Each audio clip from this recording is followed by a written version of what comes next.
po natin ngayon ay your servant is listening. Naalala ko yung kwento narinig nyo na yon, yung nahulog sa bangin, di ba, yung nasabit siya sa puno, tapos sigaw siya ng sigaw, ng tulong, tulong, tulong, sabi niya. Pero wala siyang narinig na ibang boses, kundi yung sabi ng boses sa kanya, kung naniniwala ka sa akin at nagtitiwala ka sa akin, bitawan mo yung hawak mo. Yun yung narinig niyang boses. Hindi, tulong, tulong na. Hindi siya, ewan ko kung narinig niyo na yung kwento, pero sino na yung nakarinig ng kwento na yon? Yan, hindi ko na uulitin eh. Kasi, kaya ko nabanggit yon, narinig niya na yung tinig. Sa isip niya, merong nagsasabi sa kanyang, kung naniniwala ka sa akin, nagtitiwala ka sa akin, bitawan mo yung hawak mo. Yung pala, ayaw niyang bitawan, nung lumiwanag na, ganyan na lang pala kataas yung babagsakan niya. Yan. At narinig ko rin yung, minsan meron daw pong meeting ng mga pastor, at kaya kung kilala niyo si Pastor Danilo Zamora, hindi niyo pa narinig yung pangalan noon? Siya po ay taga Paralayunan, Mabalacat, Pampanga. Ay, Paralayunan, Magalang yata or Mabalacat. Minsan tinanong daw siya sa boom. May edad na rin, kasing edad ni tatay. Mga 68 na yata siya. Tinanong siya ng boom. Tatang, sabi niya, nagpapastor po talaga kayo? Sabi nilang ganun eh. Opo. Naniniwala po ba kayo? Bakit kayo nagpapastor? Kasi tinawag ako ng Panginoon, sabi niya. Paano niyo po nalaman na tinawag kayo ng Panginoon? Kasi narinig ko. Sabi niya, ano po ba yung sinabi sa inyo ng Panginoon? Sabi niya, Danilo, magpastor ka. Yan, yun daw yung narinig niya. Ewan ko kung ganun din yung narinig doon, dalawang ito. Kasi wala man ako narinig na ganun eh. Nung bata ako, mahilig akong tumayo doon sa San Jose, meron kaming lumang pulpito, yung gawang Amerikano. Pulpito ng Amerikano yun. Kasi yung church ng San Jose ay dating pinupuntahan ng mga misyonaring Amerikano noon. Pag napunta sila doon, may dala sila mga relief na damit, mga kuno, mga pinamimigay. Kaya maraming membro noon. Yung church namin noon, maliit lang, puno ng membro yun. Nung wala ng Amerikano, wala na rin. Mga Ilocano na yung natira. Kasi Ilocano po ang mother side ko. Kaya, ang natira lang, yung angkan namin, yung Santiago, mga ganun. So, itong pastor na to, si Pastor Danilo, kaya nabanggit ko lang po siya kasi parang obvious na marinig mo yung boses ng Panginoon. Parang siya lang ba nakakarinig nun? Minsan daw, minulto daw sila Pastor Rolly. Nabanggit ko lang to, huwag niyo na ako isumbong sa kanya. Habang nagpe-pray daw sila sa church, ay merong umiyak na bata sa tabi nila. Pero meron din dito yon. Habang nagpe-pray daw si pastor sa kanilang prayer meeting, kasi merong sinugod sa hospital sa tapat ng church sa Good Seed. Nung hindi pa tapos yung prayer niya, takbuhan na yung mga bakang kabataan. Bakit? Narinig nila yung umiiyak na bata, nasa tabi nila. Ganon. Parang multo kanila. Ngayon, wala nang gustong pumasok ng church ng gabi. Sabi ko, church yun? Tapos takot kayo? Yung ganon. So, ang tenga natin, meron siyang kakayahan na makarinig ng mga mahihinang boses o sounds. Kung nag-aral kayo ng biology, tungkol sa anatomy ng ating katawan, ang tenga po natin ay left and right. Meron bang tenga rito na nasa center? Iti ka po, iti yan. Ibig sabihin ng nasa left and right, ang marinig natin from the left and from the right.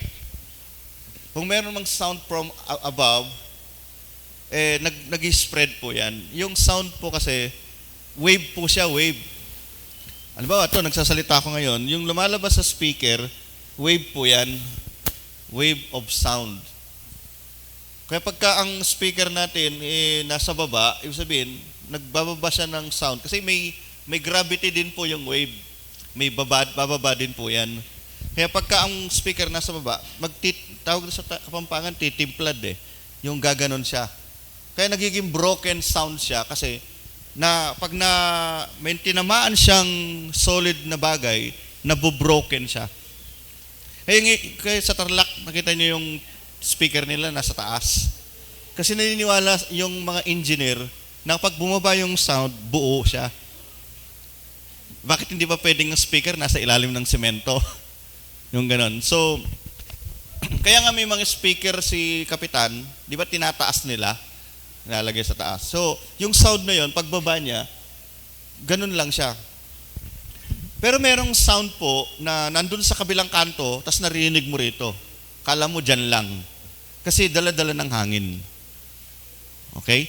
So, ang sounds po, depende kung gaano siya kalakas. Magkatabi si Kuya Arnold at si Kuya Randy kanina, pag yung dalawang yan nag-usap, sigurado mahina ang boses nila. Yan. Parang si Apong Kalagi noon, parang sumisigaw, pero hindi naman sila galit. Yan. Yung tipong kapag may narinig kang sound, nag-iiba po yung marinig mo, depende dun sa wave, yung dating. Kaya nga merong problema sa isang church, sinabi ng mahinahon, alam mo ba, yung ganito, pagdating doon sa nag-relay, yung nakarinig at saka yung nag-relay, mabigat na. Alam mo ba? Di ba nag-iiba siya? Nagkakaroon ng difference, depende doon sa wave, yung bigat nung binagsak niya. Kaya pagka pinag-aralan mo yung sound, napakarami po niyang matututunan. Alam nyo, kaya pinagbabawal po ang mga tambutsyong maiingay. Kasi ang tenga po natin, meron lang capacity na pwede niyang i-receive. Kapag lagi kang gumagamit ng malalakas na sound sa bahay mo, halimbawa, nag-iisa ka lang, tapos ang volume mo 35, kasi ikaw lang nakikinig, bukas lang, pagdating mo na 6 years old, ha? Gaganon ka na, ha? Bakit? Nabasag na.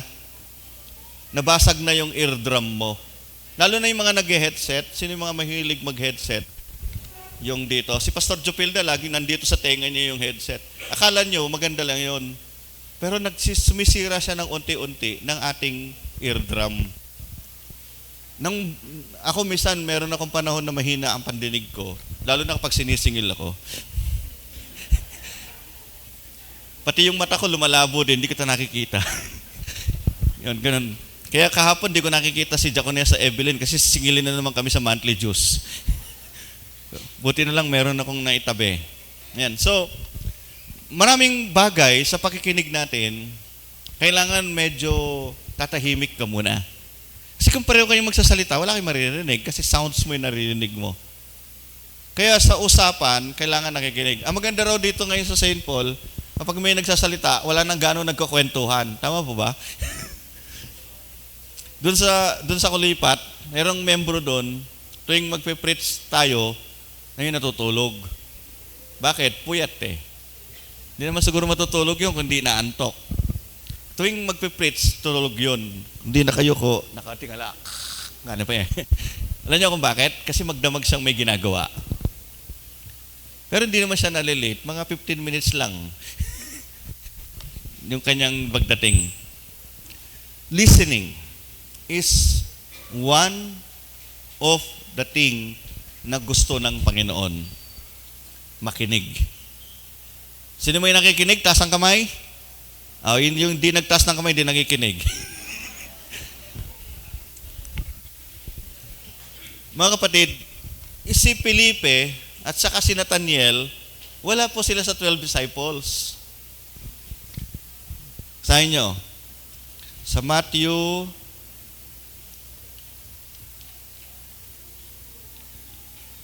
sa Marcos chapter 3. Bababasa nyo roon yung mga tinawag na 12 alagad. Pero wala si Felipe, wala si Nathaniel doon. Pero tinawag din po sila. Nabasa din natin sa Bible, marami ang tinawag, ngunit kakaunti ang pinili. Many are called, but few are chosen. Tinawag si Felipe. Naalala niyo si Felipe? Siya po yung tao na nung walang pagkain ng mga tao, siya po yung naghanap. Sabi niya, meron po ritong bata. May dala siyang 2 isda at 5 tinapay. Tama ba? Yung, hindi man po siya yung membro ng cell group na 12, but he is part of the followers of Jesus. Si Felipe yun. Ang maganda kay Felipe, nung na-meet niya si Jesus, agad na unang-unang hinanap niya yung kanyang kapatid. Siguro ganun din ang ginawa niyo rito. Siguro yung mga lolo, mga tatay at nanay natin noon, na nagpupunta sa sentro, ang unang hinanap nila, yung kamag-anak nila. Ay, halika, magsimba tayo.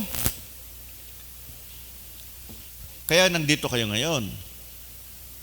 Maraming mga tao, kapag nakakita ng isang magandang bagay, sasabihin, ay, alam mo ba, merong pinamimigay na ayuda doon. Di ba sasabihin natin? Yung lalo na yung mga magaganda yung ginagawa. Mayroong pa, nandun si Mayor ngayon, namimigay ng ayuda. Halika, punta tayo doon. Kasi gusto natin sila din mabigyan. Sino yung unang-unang hahanapin mo pag may ganon? Pamilya mo. Bakit? Kung masa iba mga muwapunta, di sayang. Di ba? Kaya nga naiinggit yung, pagdating ng Christmas cheers, alam nyo, naiinggit minsan yung mga kasama natin. Halimbawa, kami ni Ella, magkasama kami, mag-ama kami, tapos bibigyan din siya, isa lang naman ng pamilya namin. Kasi yung mag-asawa, pastor yung lalaki, pastor yung babae, bibigyan din silang tig-isa. Di ba pwedeng isa lang yun?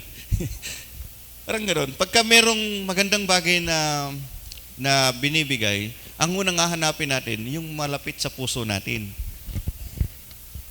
Tama po ba? Ganon din si Felipe. Natagpuan niya si Jesus. Sabi niya, kapatid. Tsaka Channel 5 siguro, kapatid. Nakita ko yung Panginoon. Sabi niya, nakilala ko na yung Mesias, yung sinasabi ni Moses na sinulat niya sa banal na kasulatan. Sabi ni Nathaniel, meron bang mabuti na magmumula sa Nazareth? Nathaniel is siya po ay isang totoong tao na nagsasabi ng totoo. Kasi ang Nazareth po talaga ay isang lugar na matatawag nating ang mga tao hindi edukado. Ibig sabihin, sila po ay mostly ginagawa sila mga servant. Mga ganon. Kaya nga si Jesus of Nazareth, kailan lang po pinag-celebrate ng mga Katoliko yung Black Nazarene, sila ay balabagan at saka nagtutulakan, nag-apakan na pinag-celebrate. Pwede naman ngayon sila pumunta para hindi na lang sila masaktan. Yung pagpunas pwede naman bukas. Pero bakit nila tradisyon nila yun? Sabi nga, respeto na lang natin. Yun ang kanilang paniwala. Merong mga bagay sa Nazareth na parang ang paniwala ng mga tao noon, walang mabuti sa Nazareth. But Jesus was called Jesus of Nazareth. Pagka Nazareth sila eh. Di ba naglakbay itong si Jose at Maria papuntang Bethlehem at tapos lumipat sila ng Nazareth. Kaya lumaki si Jesus sa Nazareth.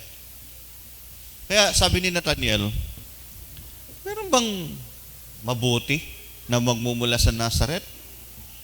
Alam niya ang totoo kasi nagbabasa siya ng Biblia. Kaya hindi tayo makakain ng maling paniniwala kung nagbabasa tayo ng Bible. Nagtataka ako sa mga ibang tao, hindi nga nila nabasa ang Bible, pero pag nagpapatotoo sila, tama yung sinasabi ng preacher, ang ganda ng sinabi niya. Hindi naman niya nabasa ang Bible.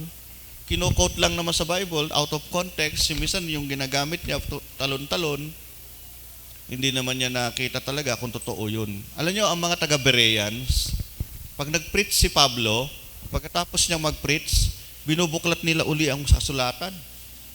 Pinag-aaralan nila uli yung mga sinabi ni Pablo. Nagba-Bible study sila after Bible study. Problema sa mga Metodista. Tinatakbuhan nila ang Bible study. Tapos pagka Bible study, nakatingin nga pero hindi naman nakikinig.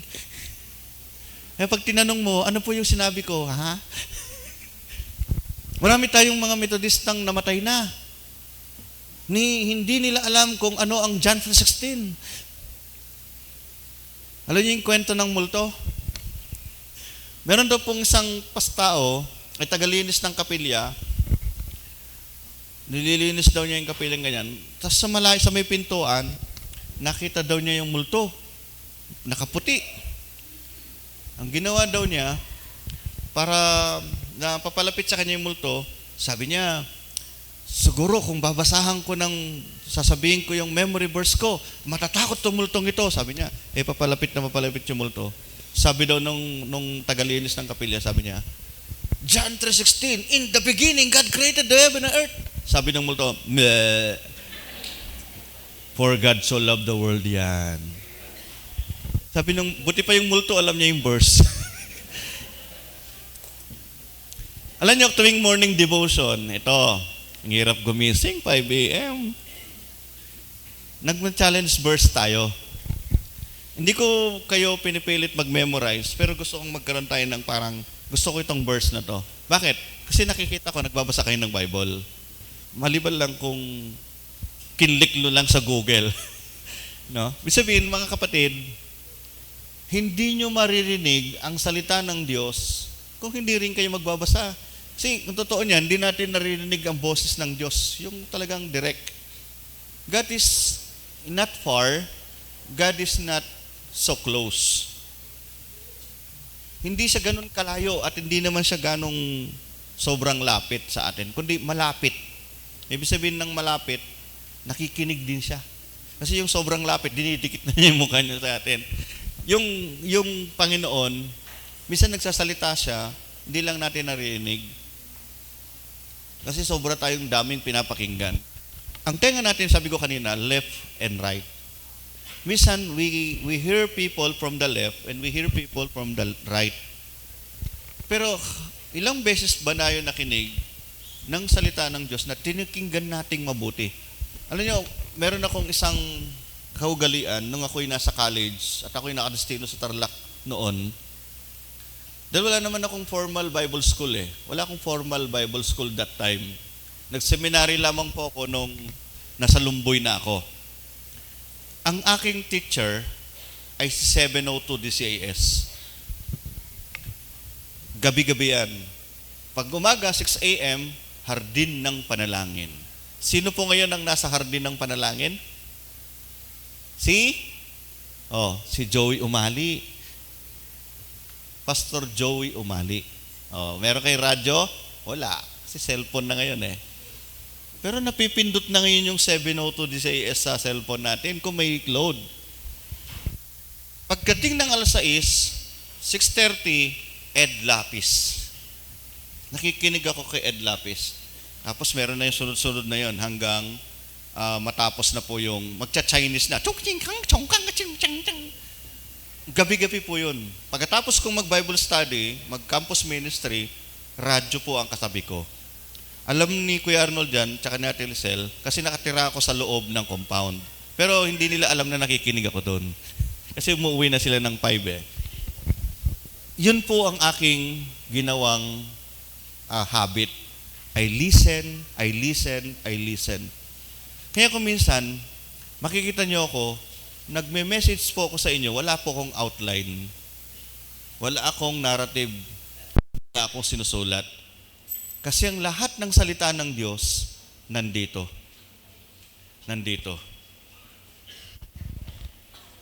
Yung Bible po, dati, sabi ko nga sa inyo, na-memorize ko yung mga verses. I can memorize 100 to 150 verses.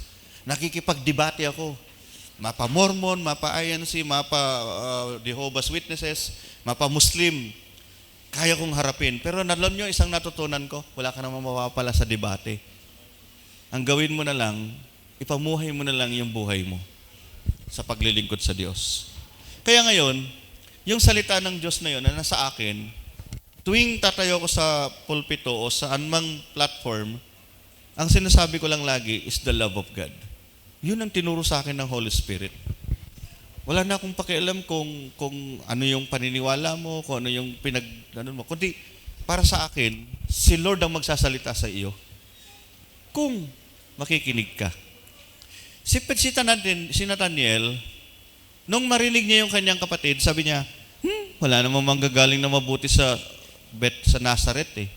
Pero anong ginawa ni Nathaniel? Sumama pa rin. Sabi kasi ni Felipe, come and see. Di ba ganun ang ginawa sa inyo? Nasa bahay ka, sabi ng asawa mo, ay, halika, sumama ka, merong gawain sa church. Di ba? Ganun halika, sumama ka, makinig tayo kay Pastor Tadeo. Maganda yung mga sinasabi niya. Marami siyang sinasabing verses sa Bible. Halika, merong preacher magaling, si Bishop Rodel Akdal.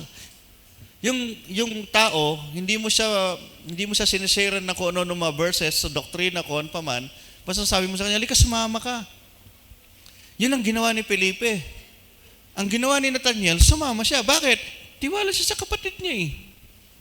Alam niyo, hindi sasama yung tao kung masama ang iyong dating sa kanya. Halimbawa, swindler ka. Swindler ako. Kasayaan kita, halika, mag-invest ka sa aking, mag-invest ka sa aking, ano ba yung tawag doon? Sa aking negosyo. Alam niyang swindler ako. Palagay niyo, maniniwala siya? Hindi. Dati akong lasenggo. Halika, pero nabago ang buhay ko. Halika, sumama ka sa church. Ay, oo, sasama ako. Kasi nagkaroon siya nakita niya na itong taong ito, meron siyang patotoo. Kaya itong si Nathaniel, sumama kay Felipe. Tapos alam niyo, sabi ng Panginoon sa kanya, narito ang isang totoong tao. Bago ka pa man tawagin ni Felipe, nakita na kita sa ilalim ng puno ng igos. Napatanga ngayon si Nathaniel, sabi niya, paano niya nalaman yun? Hindi man sila magkakilala. Alam niyo, yung narinig ni Nathaniel, narito ang totoong tao, at nakita na siya, bago pa tawagin ni Felipe, na nasa puno ng igos, kasi nung tinawag ni Felipe si Nathaniel, nasa ilalim siya ng puno ng igos. Huwag mo sabihin sa akin manghuhula si Jesus at siya ay merong clairvoyance. O kaya siya may baraha, o kaya meron siyang baso na nilalagyan ng itlog. Naniniwala si Nathaniel na itong kausap niya ay hindi ordinaryong tao. He is more than human being. Kaya sabi ni Nathaniel, totoo nga. Ito na nga yung Mesyas. Hindi dahil doon sa sinabi ni Felipe, kundi mismong mata niya at tenga niya, narinig niya na ito nga ang totoong Mesyas. Alam niyo, hindi masama, mag-invite tayo ng mag-invite ng tao. Invite mo, ayaw. Invite mo, ayaw. 1,101 na, ini-invite mo pa rin. Wow! Mali mo pa 1,102. O sige na nga, kakulit mo. Tapos nung nakapakinig na siya, sumampalataya sa Panginoon. Kaya po ba natin yon? Mag-invite ng mag-invite ng mag-invite? Alam niyo kasi kung bakit? Kasi mabuti yung pag-i-invite natin. Kaysa naman ayain natin, halika, magpunta tayo sa kabilang baryo, magpakalasing tayo, at maggulong, mahirap namang invitation yon. Diba? Mas maganda yung nag-i-invite ka na makulit ka, mainis siya sa'yo, kasi ang invitation mo mabuti. And that what Philip did. Wala naman tayong nabasa sa Bible na kinulit eh. Masasabi sa kanya, halika, nakita ko na yung sinasabi ni Moses sa kanya mga kasulatan at narinig, natito na yata ang Mesyas. Hindi pa siya sigurado eh. Pero nung napunta si Nathaniel at na-encounter niya si Jesus that time, ang sabi ni Nathaniel, hindi dahil sa sinabi niya, kundi dahil narinig niya at nakita niya. So, kasi sabi ni Nathaniel, nakita niya ako. Nakita niya ako. Bago pa man ako tawagin. Sabihin, merong foresight itong na-meet niya, meron siyang kakaiba. It's not an ordinary person. It is more than an ordinary person. Jesus is more than what we think. Amen? Alam niyo, tayo, kanina tinanong ko yung tatlo kung si Jesus ba ang iyong Panginoon at tagapagligtas. Kayo po ba ganun din? It's more than that. Si Jesus ay Panginoon at tagapagligtas, higit pa doon. Higit pa si Jesus sa lahat ng mga alam natin. Ako yung alam ko, higit pa dun sa alam ko. Marami akong alam tungkol sa mga bagay. Kasi sabi ko nga, sa kakabasa ko yata ng libro, halos napuno na yata yung aking memory ng mga bagay. Kaya nakakalimot na rin ako. Sa dami ng naipasok ko sa aking memory cells, sa aking utak, parang pagka minsan, ano na kasi yung nabasa ko ngayon? Gaganon ako eh. Ano kasi yung nabasa ko? Saan ko kasi matatagpo yun? Kaya parang, ganun nang nangyayari sa atin. Kung minsan pag nakikinig tayo, tinuturo naman talaga sa atin yun eh. Pag nandun tayo sa church, magdala kayo notebook nyo tsaka ballpen. Sulat nyo, verse, ganito. Kasi pag-uwi nyo mamaya, sa 100% na sinabi ko, ang matitira lang sa lahat ng nasabi ko, 25% lang. Pag-uwi ninyo. Ang masakit, kinabukasan, yung 25%, ang mananatili lang sa isip ninyo, 25% ng 25%. Kaya pagdating ng linggo, hindi nyo na alam, ano yung sinabi ko? Tatanungin ko kayo, ano yung teksto natin last Sunday? Kahit yata ako na, hindi ko na maalala. Kasi yung utak natin, para siyang merong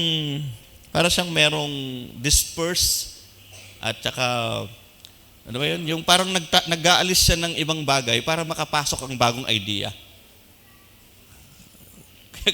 Katindi nga ng utak natin eh.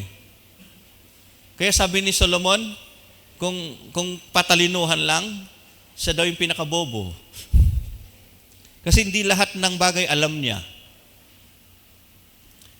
Si Pastor Rick Lumba, kaya nga na-stroke siya sa dami ng alam niya, naging bobo din daw siya.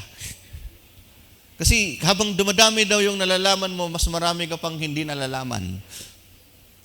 Kasi dinidisperse ng utak yung mga bagay na hindi na natin masyadong importante. Ang naalala nyo lang lagi, yung mga bagay na masakit, yung mga bagay na makapaksaya, at saka yung mga bagay na nagkautang sa'yo.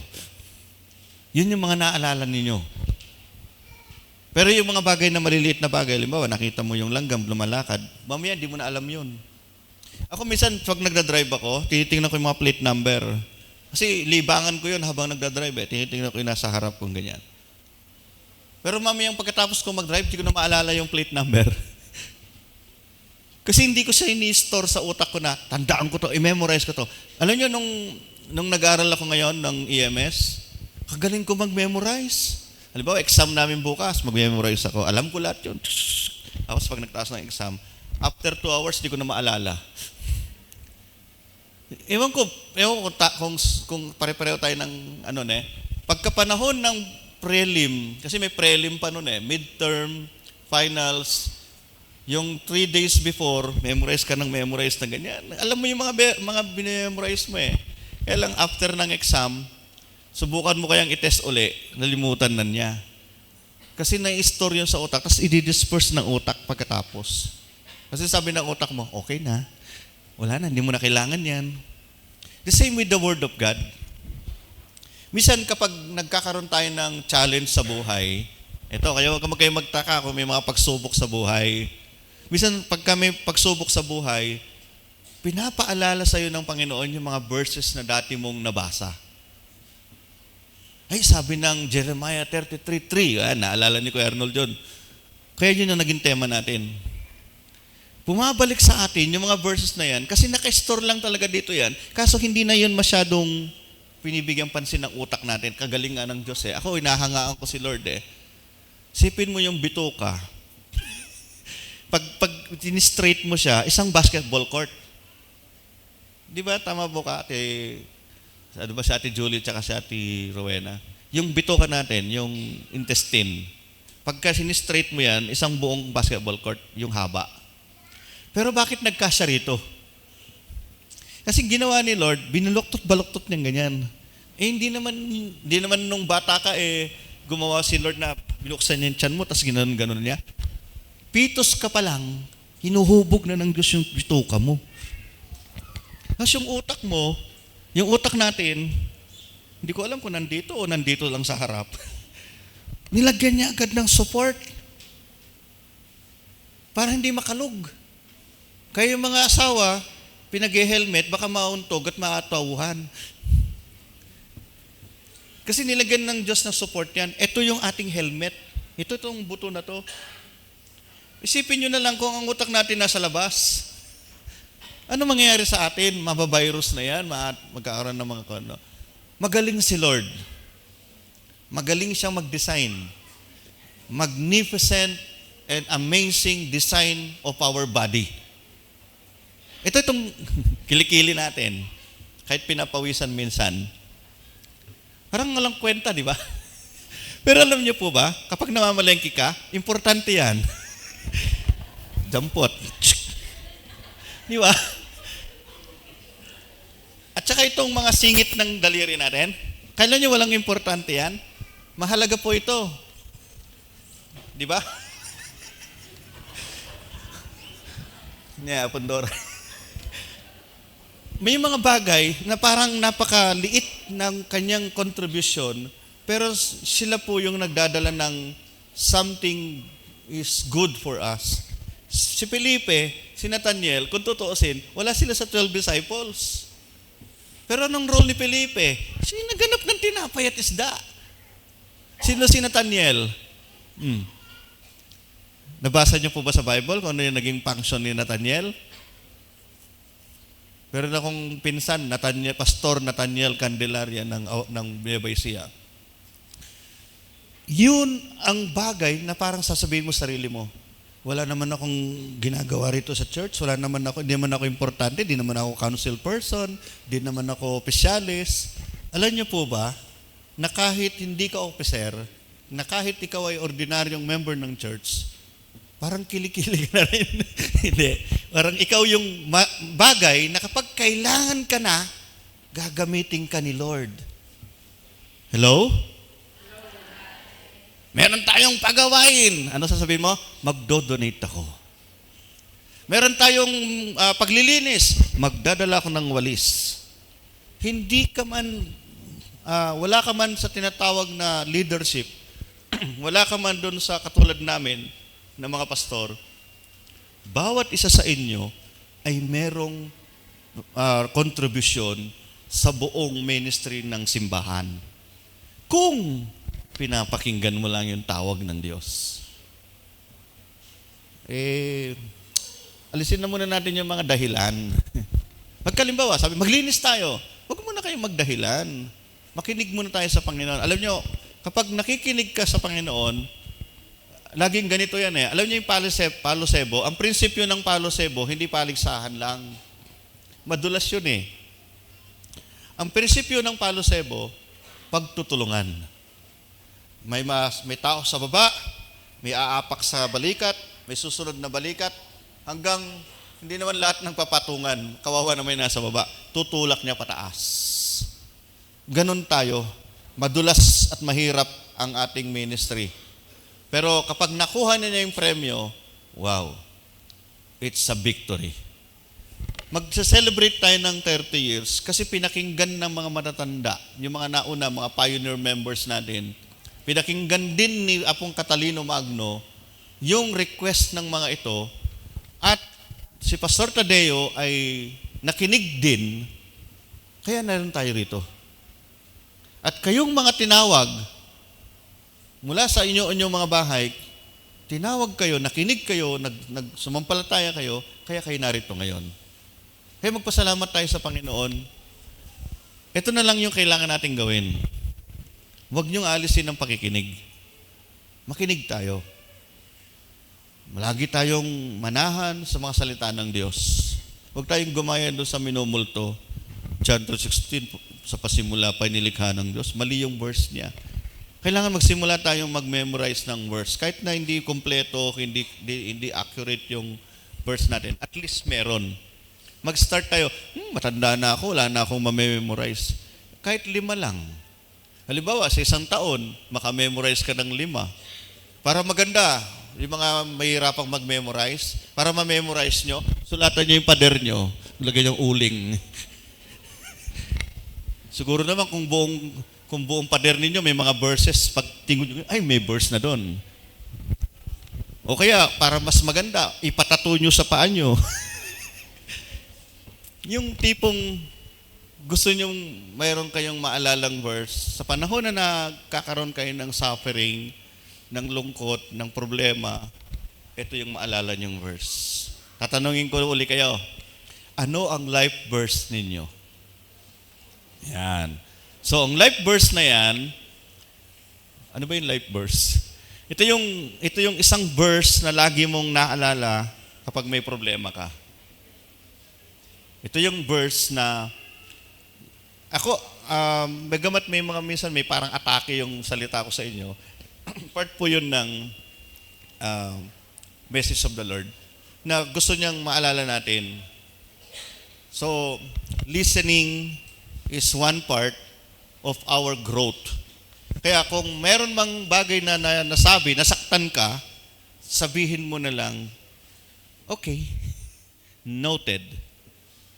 Babaguhin ko kung mali ako. Kung tama naman yung ginagawa mo at medyo nasaktan ka, kahapon umiyak kasi yung isang young people natin dahil nag-comment tayo about sa CI para ma-improve. Yan, para magkaroon tayo ng great next time, ganun. Kasi kasama naman talaga sa evaluation yun eh. Yung mga bagay-bagay na ito, tapos yung mga, bakit pinuri naman natin sila.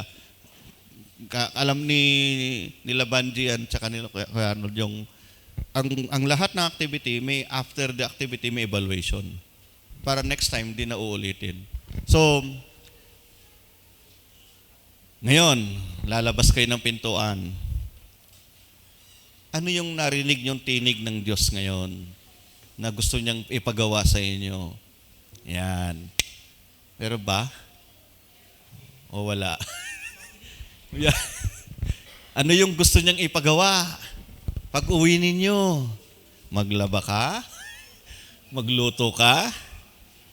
O magyaya ka sa darating na anniversary? Ang sabi pa ng isang Panginoon siguro, mag-join ka, huwag kang magdahilan, huwag kang gagawa ng ibang activity, kasi minsan lang ang 30 years, baka hindi rin ako ang pastor niyo 31, no? Sabihin, we will put that day na meron naman tayong maisama.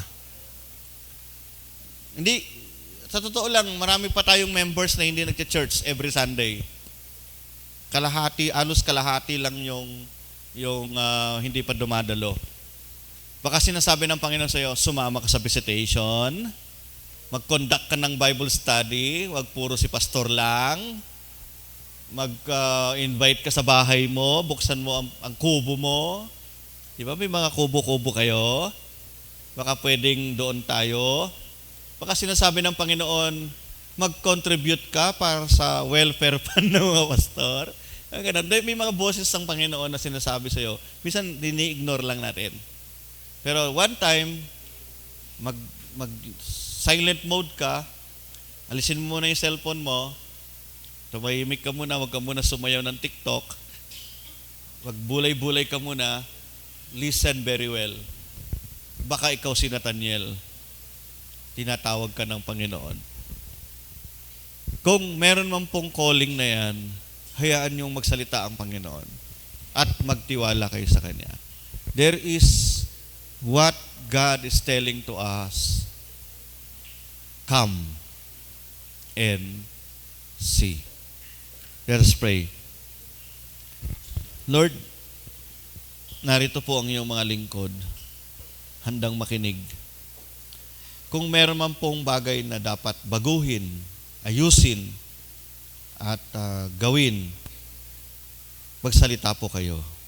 Gaya ni Samuel, nung tinawag mo sa templo, sa panahon ng iyong pagtawag sa kanya, ang sabi niya, "Speak, O Lord, I am listening." Kung meron man po kaming mga narinig na iba-ibang mga tinig, boses at mga bagay, either comments or mga persecutions, we want to listen to your word. Ikaw, Panginoon, ang tunay naming pinakikinggan.